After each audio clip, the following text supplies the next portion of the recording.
Tierra y Ciudadanía. Capítulo 4.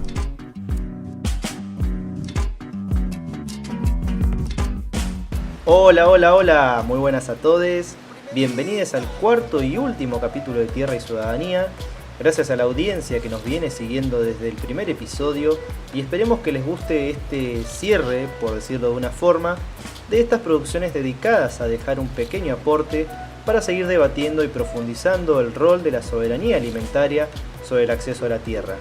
En esta ocasión, charlaremos concretamente sobre las políticas públicas en el área hortícola platense y, finalmente, dispondremos de un espacio reflexivo para reivindicar estos dos conceptos que remarcamos anteriormente.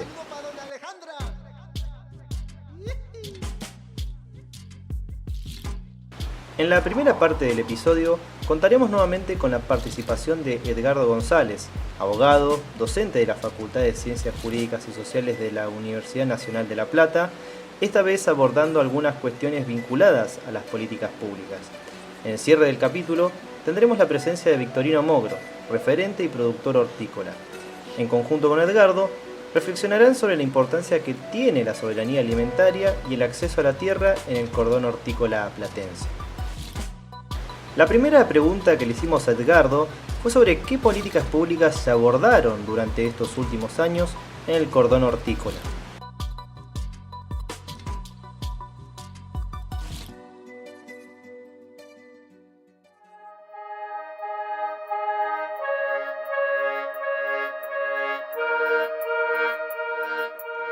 Bueno, en referencia a las políticas públicas que se abordaron el último año en el cordón hortícola, uno podría decir que yo diferenciaría que las políticas estructurales, que tienen que ver con el ordenamiento territorial, el acceso a la tierra, el acompañamiento en el financiamiento productivo, en infraestructura, no hay políticas públicas, ¿sí? No hay ningún tipo de políticas públicas estructural en el cordón hortícola.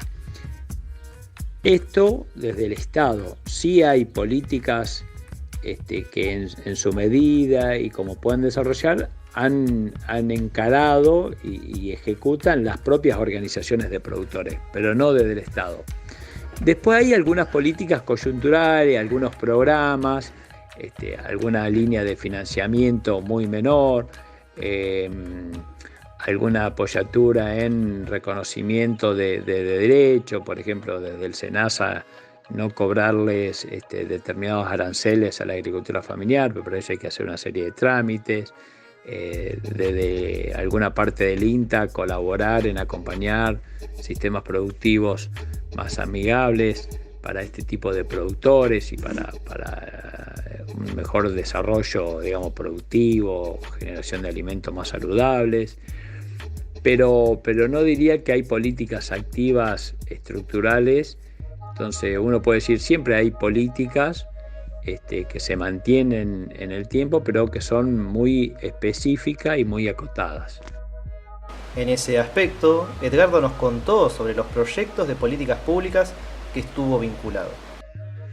He estado involucrado en intentos, ¿no?, de diseño, desarrollo de políticas públicas. Sí, se han armado borradores, propuestas, iniciativas, ideas. Ahora que por diferentes motivos después los decisores políticos no la han ejecutado, no la han llevado adelante, ¿no? O sea, sobre todo vinculado al acceso de la tierra. Bueno, una de las propuestas de políticas públicas que realizamos en su momento fue cómo poder contribuir desde el Estado a cuando los productores familiares, los productores del cinturón hortícola platense pertenecientes a la agricultura familiar, esto es que tengan el RENAF y el monotributo social agropecuario, necesiten contratar mano de obra, que ahí hay que pagar el salario del trabajador y además las cargas, lo que se conoce como las cargas sociales, cómo el Estado podía contribuir a abonar esas cargas sociales con un mecanismo similar al que se hacía con el monotributo social agropecuario.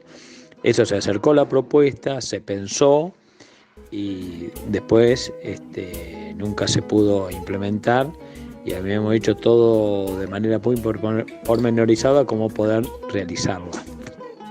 Finalmente, y en relación a la pregunta anterior, Edgardo también nos comentó sobre la participación que tuvo el Centro de Atención Jurídica y Gratuita en alguno de los proyectos. Una política pública que se trabajó y lo hicimos desde el Centro de Atención Jurídica y contribuimos varios en ella, era cómo desarrollar una especie de procrear vinculado al acceso a la tierra para el cordón hortícola platense, es decir, cómo pensar una experiencia focalizada, experimental, en el cordón hortícola, donde el Estado financie la adquisición de tierra productiva por parte de los agricultores familiares, poniéndole una serie de condiciones, que esa tierra no la tienen que enajenar, que la tienen que trabajar personalmente, que deben vivir en ella. Y nos parecía que con la erradicación de 100 emprendimientos de este tipo, iba a empezar a cambiar algunas ecuaciones en esto de cuál es la oferta y la demanda, cuál es el valor de la tierra. Clarísima la explicación de Edgardo sobre la situación actual de las políticas públicas en el área hortícola platense e interesante su participación en distintos proyectos que trataron de impulsarse durante los últimos años. A continuación se viene el cierre reflexivo en este último capítulo de Tierra y Ciudadanía.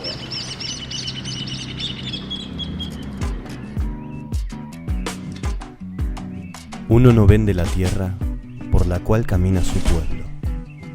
Tierra y ciudadanía.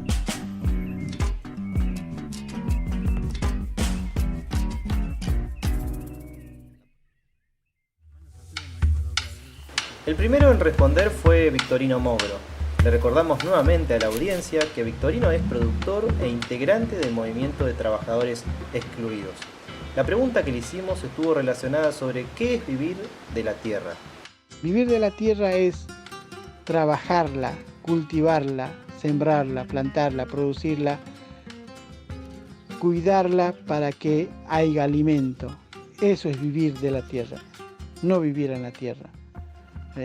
Es diferente, por eso que hay muchas cosas que se contraponen en ideas distintas, porque todos vivimos de la tierra, porque de ahí sale toda la materia para alimentarse.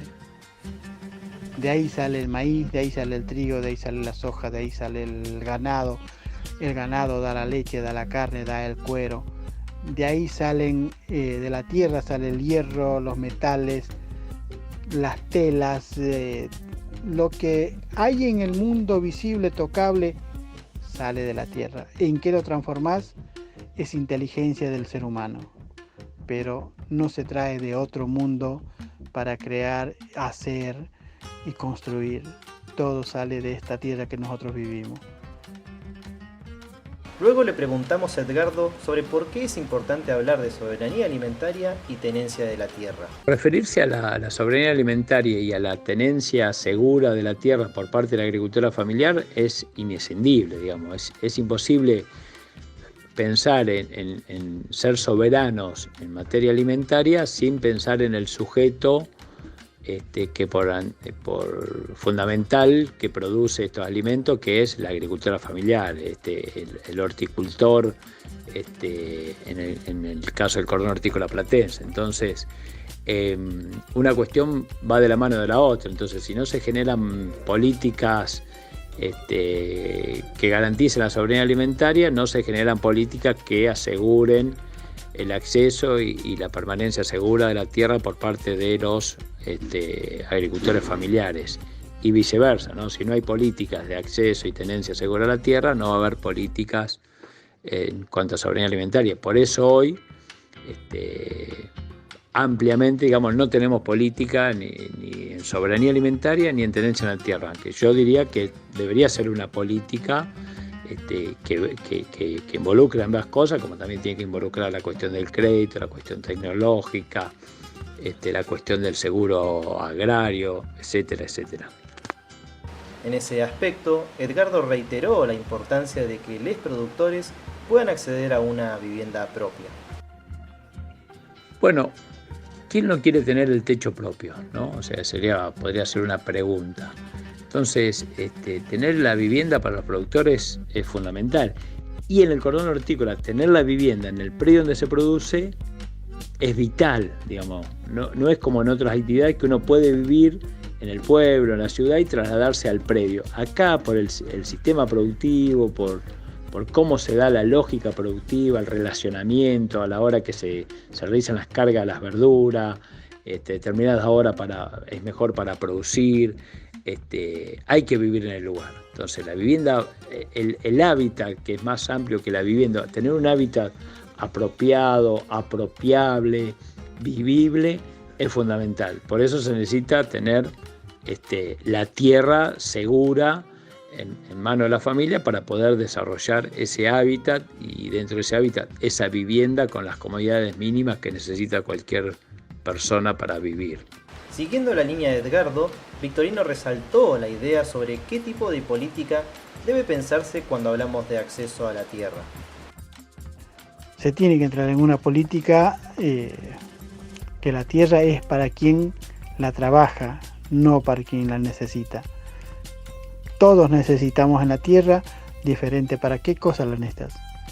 Muchos la necesitan para una cancha de golf, para diversiones, para parques, pero esas cosas, esos lugares son recreativos, no son productivos.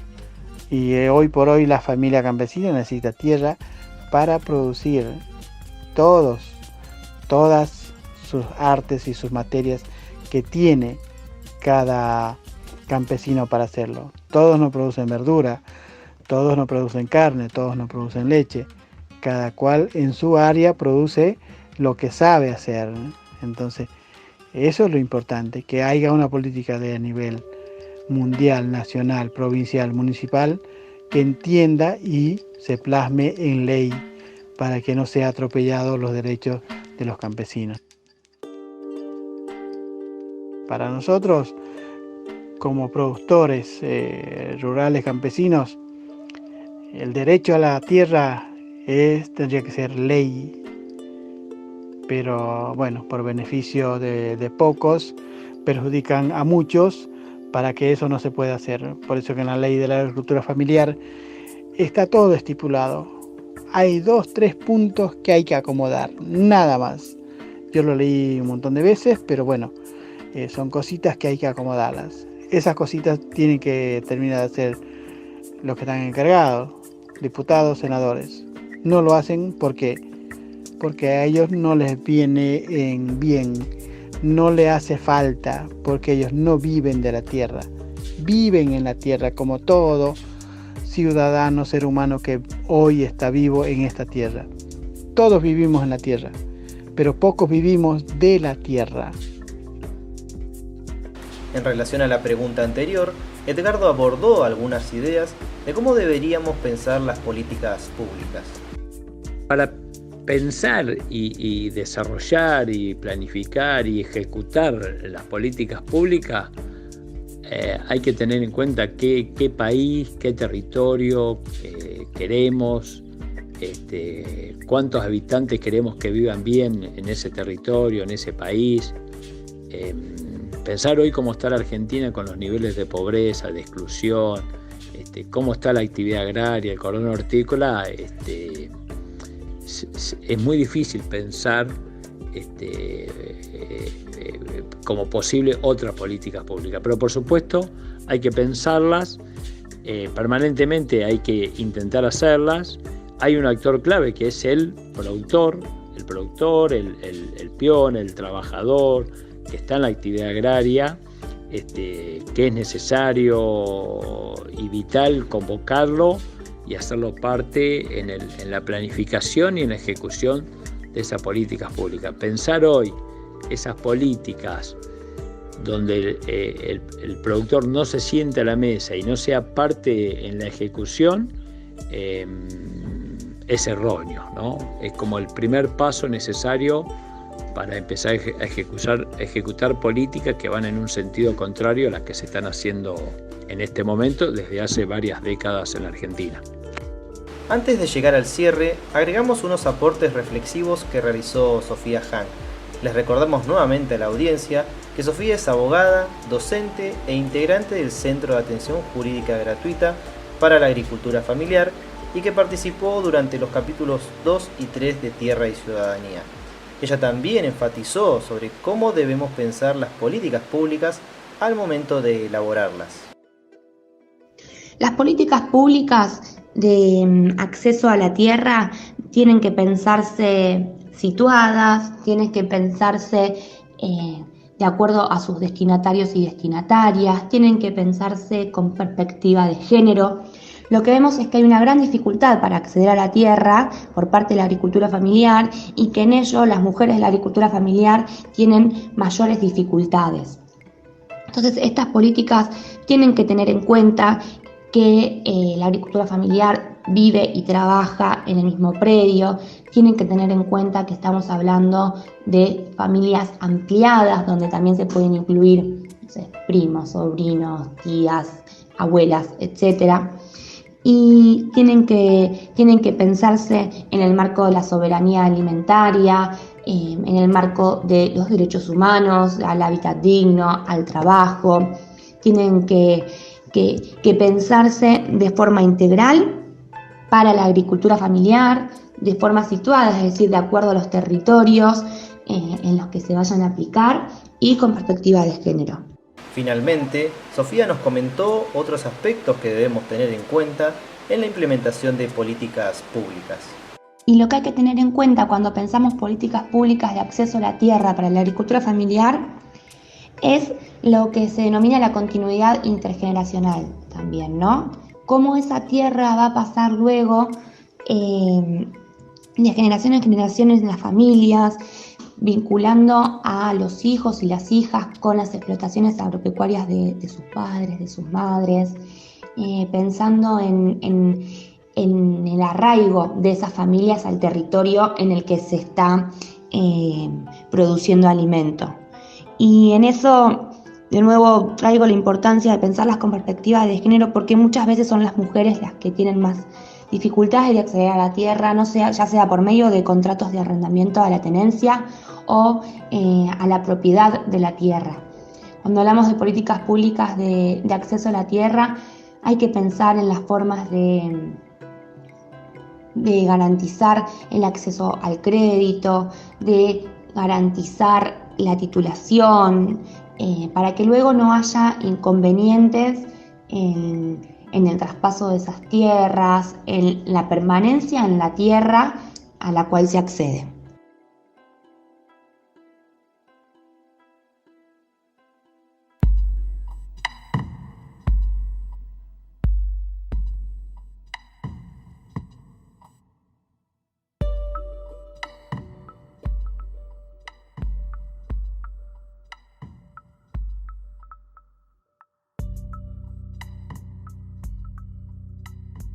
Queridos oyentes, hemos llegado al final de Tierra y Ciudadanía.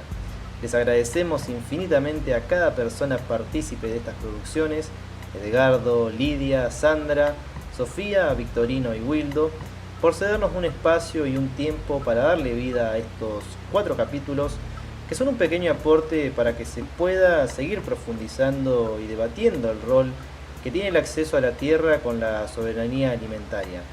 Muchas gracias a la audiencia que nos vino siguiendo desde el inicio. Esperemos que estos episodios le haya sido de utilidad y también que sirva para invitar a sus entornos cercanos e involucrarse en esta cuestión particular. Me despido, mi nombre es Agustín Morales, esto ha sido Tierra y Ciudadanía. Chau, chau.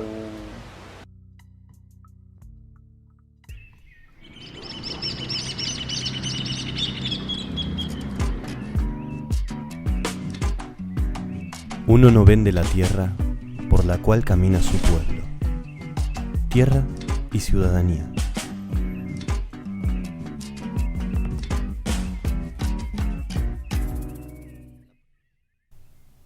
Este podcast fue realizado durante el año 2022 por Agustín Morales en el marco del trabajo integrador final para la licenciatura en Comunicación Social de la Facultad de Periodismo y Comunicación Social de la Universidad Nacional de La Plata.